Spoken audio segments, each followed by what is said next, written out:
नमस्ते, मेरा नाम दीप्ति कश्यप है। मैं राजकीय महिला पॉलिटेक्निक बीकानेर में costume designing and dress making विभाग में वरिष्ठ प्रवक्ता के पद पर कार्यरत हूँ।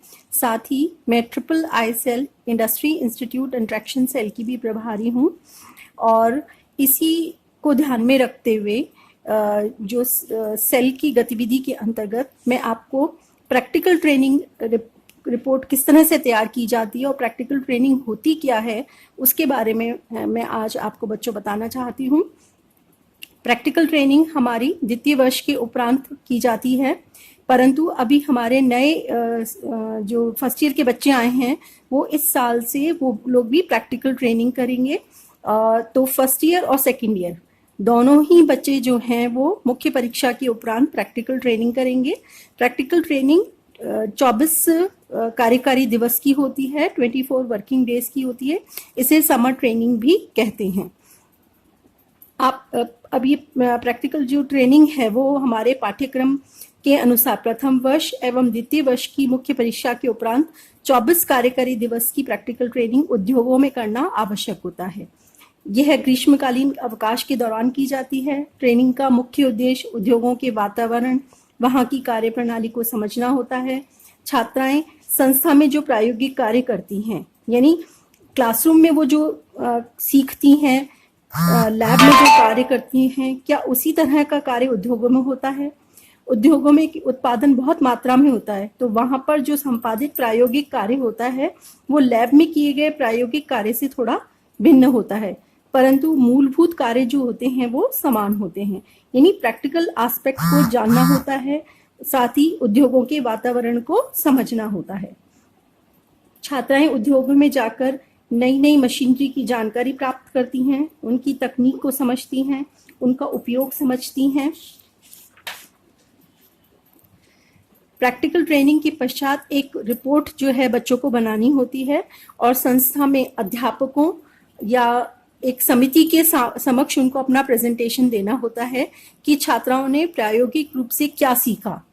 ट्रेनिंग के दौरान तैयार किए गए आर्टिकल, परिधान व प्रैक्टिकल ट्रेनिंग रिपोर्ट डिपार्टमेंट में जमा करवानी होती है।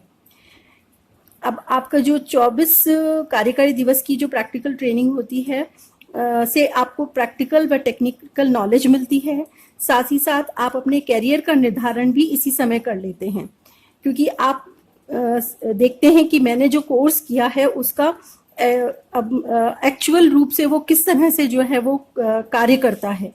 तो आपको ये आपका लक्ष्य जो है निर्धारित हो जाता है कि मुझे डिप्लोमा करने के पश्चात क्या करना है। मैं नौकरी करना चाहती हूँ या मैं अपना स्वयं का व्यवसाय करना चाहती हूँ। कहने का तात्पर्य कि आपका कैरियर का निर्धारण भी आप जो है वो प्रैक्टिकल ट्रेनिंग के दौरान कर लेते हैं। हमारे जो बोर्ड के नॉर्म्स हैं, यानी हमारे पाठ्यक्रम में जो के अकॉर्डिंगली प्रैक्टिकल ट्रेनिंग के जो मार्क्स होते हैं वो 100 होते हैं। अब मैं आपको इसकी प्रैक्टिकल ट्रेनिंग का थोड़ा सा फॉर्मेट बताना चाहती हूँ, क्योंकि आपको जो है वहाँ पर जब आप 24 कार्यकारी दिवस में प्रैक्टिकल ट्रेनिंग करते हैं तो एक तो आपको रोज एक डेली डायरी मेंटेन करनी होती है। जब आप उद्योग में जाते हैं तो वहाँ जो दिन भर आप कार्य करते हैं, जो भी कुछ सीखते हैं, उसके लिए आपको रोज जो है वहाँ पर डेली डायरी में अपना काम लिखना होता है और वहाँ जिसके सुपरविजन में आप काम कर रहे हैं उनके हस्ताक्षर करवाने होते हैं। और उसके 24 दिन जब आप ट्रेनिंग कर लेते हैं तो आपको एक रिपोर्ट तैयार करनी होती है। तो उस रिपोर्ट का फॉर्मेट किस प्रकार होता है वो मैं आपको बताना चाहती हूँ। फॉर्मेट जो है वो प्रैक्टिकल ट्रेनिंग का फॉर्मेट जो होता है, सबसे पहले उसका फ्रंट पेज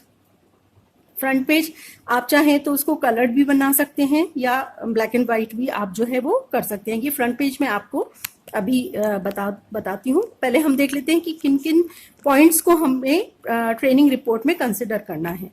फ्रंट पेज के बाद जो है हमारा सर्टिफिकेट आता है, जो कि सर्टिफिकेट जो होता है हमें जिस इंडस्ट्री में हमने काम किया है वो इंडस्ट्री हमें सर्टिफिकेट प्रोवाइड कराती है।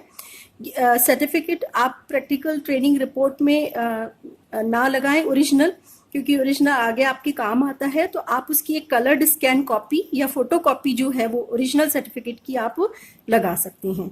फिर उसके बाद आपको इंडेक्स, तीसरा जो पॉइंट आता है वो इंडेक्स आता है। इंडेक्स के बाद उसमें इंडेक्स में है प्रीफेस, जो कि आप ने जो भी काम किया है 24 दिन में, जो भी कुछ सीखा है आपने, उसका एक इंट्रोडक्शन होता है। उसके बाद जो नेक्स्ट पेज आता है वो एक्नॉलेजमेंट का आता है।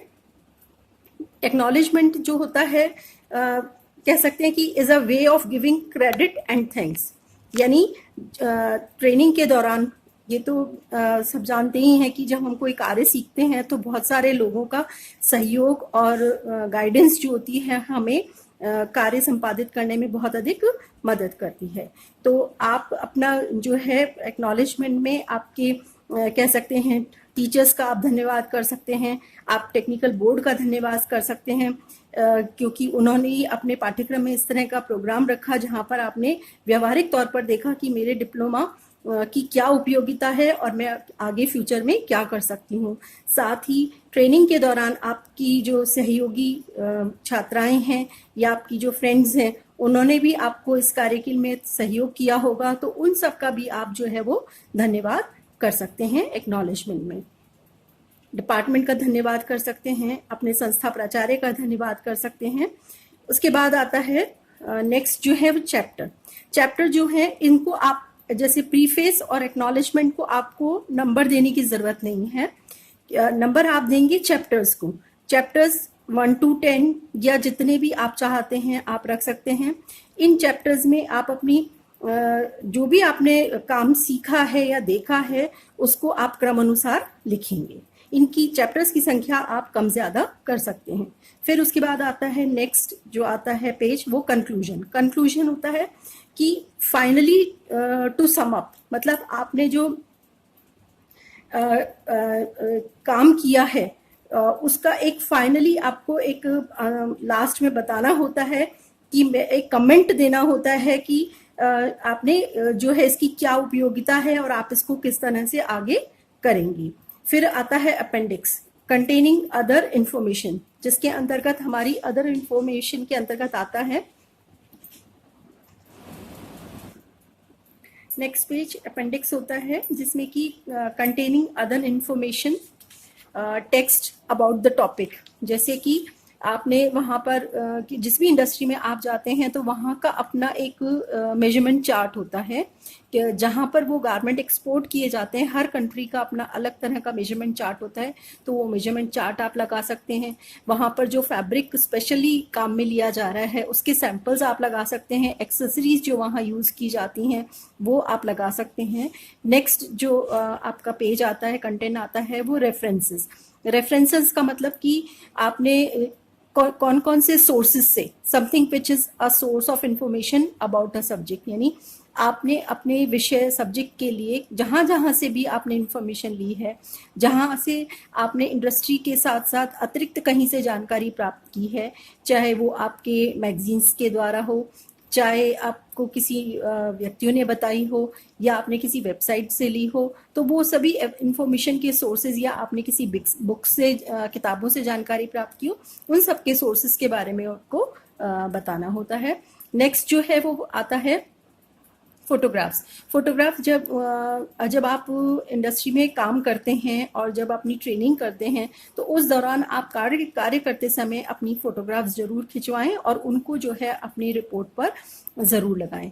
वहाँ की जो स्पेशली मशीन्स होती हैं, जो हमारे जो टेक्निकली बिल्कुल नई तरह की मशीन होती है, उनकी भी फोटोग्राफ आपको लगानी चाहिए। इक्विपमेंट्स जो आप देखते हैं, जो टूल्स आप देखते हैं वहाँ पर काम में लिए जाते हैं, उन सब की जो है फोटोग्राफ्स जो है वो आपको लगानी चाहिए।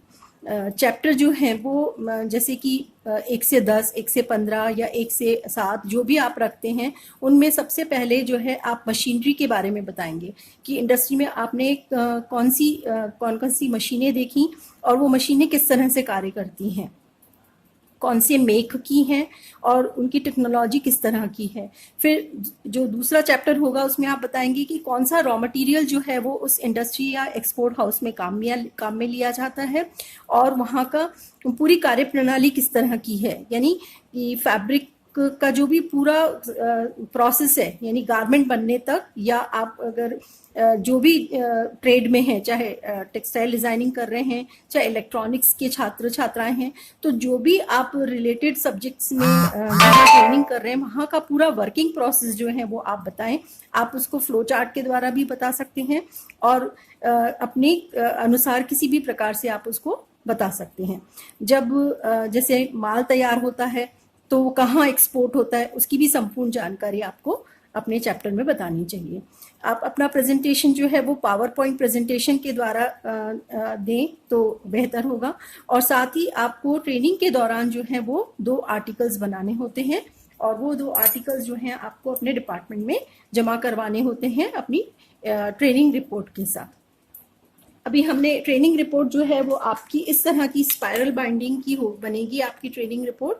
और उसके लिए सबसे पहले आपका जो फ्रंट पेज होगा वो इस तरह का होगा। मैं उसका भी फॉर्मेट आपको बता देती हूँ कि इस तरह का आपका जो है वो फ्रंट पेज होगा, जिसमें सबसे पहले रिपोर्ट ऑफ प्रैक्टिकल ट्रेनिंग आएगा, टेकन एट, जहां से जिस ऑर्गेनाइजेशन या इंडस्ट्री से आपने अपनी ट्रेनिंग प्राप्त की है उसका नाम आ जाएगा। फिर उसके बाद आ जाएगा submitted in partial fulfilment for the award of diploma, उसके साथ ब्रांच का नाम आ जाएगा। जैसे आप CDDM की छात्रा हैं तो CDDM आ जाएगा, TD की हैं तो TD आ जाएगा, अगर इलेक्ट्रॉनिक्स की छात्रा हैं तो इलेक्ट्रॉनिक्स आ जाएगा।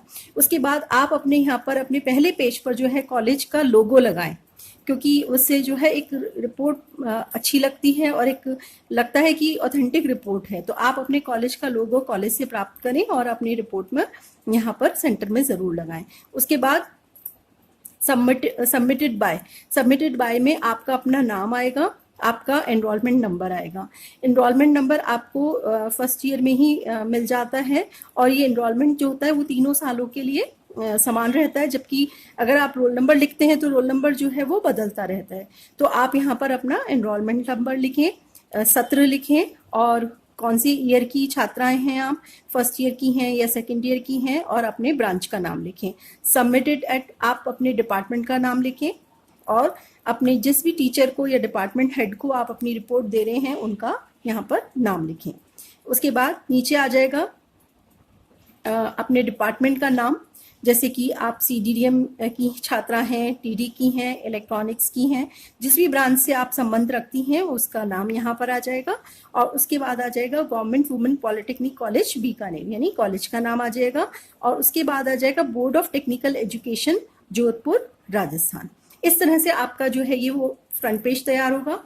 और जो हमने अभी यहाँ पर सारे हमारा फॉर्मेट हमने देखा है, इस क्रम से जो है वो आपके सारे पेजेस जो हैं वो आपकी रिपोर्ट में लगेंगे।